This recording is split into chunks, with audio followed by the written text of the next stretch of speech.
বিয়ের পর সন্তান নেওয়ার সময় নির্ধারণে স্বাস্থ্য সংশ্লিষ্টদের পরামর্শ নিতে দম্পতিদের আহ্বান জানিয়েছেন বিশেষজ্ঞ স্ত্রীরোগ চিকিৎসক অধ্যাপক ডাক্তার রওশন আরা। চ্যানেল আইকে তিনি বলেছেন, পরিকল্পনা মতো সন্তান নিলে গর্ভবতী নারীর স্বাস্থ্য এবং গর্ভধারণের আগে পরে জটিলতা এড়িয়ে সুস্থ সন্তান প্রসব নিশ্চিত করা সম্ভব। জান্নাতুল বাকিয়া, কেকা রিপোর্ট।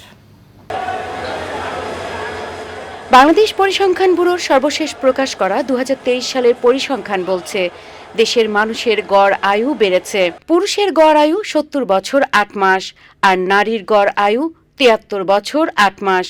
এই তথ্য নারী স্বাস্থ্যের উন্নয়ন নির্দেশ করে। বাংলাদেশ ডেমোগ্রাফিক অ্যান্ড হেলথ সার্ভের তথ্য অনুযায়ী এদেশে মেয়েদের বিয়ের গড় বয়স ১৫ বছর ৩ মাস আর ১৮ বছরের কম বয়সী মেয়েদের বিয়ের হার ৪১.৬%। তাদের মধ্যে যারা মা হচ্ছেন এমন গর্ভবতীদের ৫৭% বয়স ১৯-এর কম। এতে মা ও শিশু উভয়ের জীবন হুমকির মুখে থাকে। স্বাস্থ্যের উন্নতি না হতো তারা এত দূর পর্যন্ত এগিয়ে আসতে পারতো না। আইন করে দেওয়া হচ্ছে যে ১৮-র আগে বিয়ে না।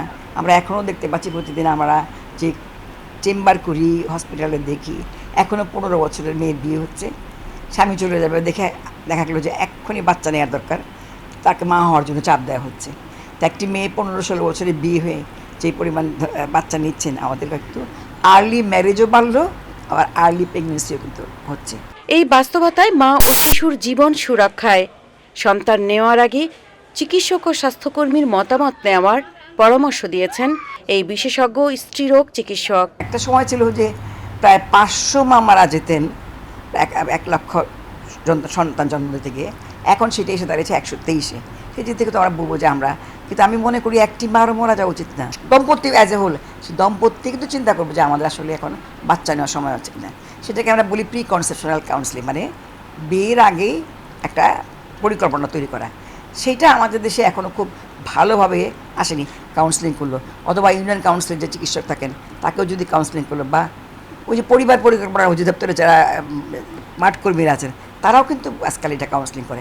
দেশে শিশু মৃত্যুর হার বর্তমানে প্রতি ১০০০-এ ৩৩ জন। অপুষ্টি শিকার ও অপরিণত বয়সী মায়েরা সন্তান জন্ম দিলে মা ও সন্তানের মৃত্যু ঝুঁকির পাশাপাশি জন্মগত নানান শারীরিক মানসিক জটিলতা দেখা দেয়। এ কারণেই সন্তান নেওয়ার বিষয়ে পরামর্শ গ্রহণের ওপর এতটা জোর দিয়েছেন এই বিশেষজ্ঞ। আনতে হবে যে আমি জান্নাতুল বাকিয়া, কেকা, চ্যানেল আই।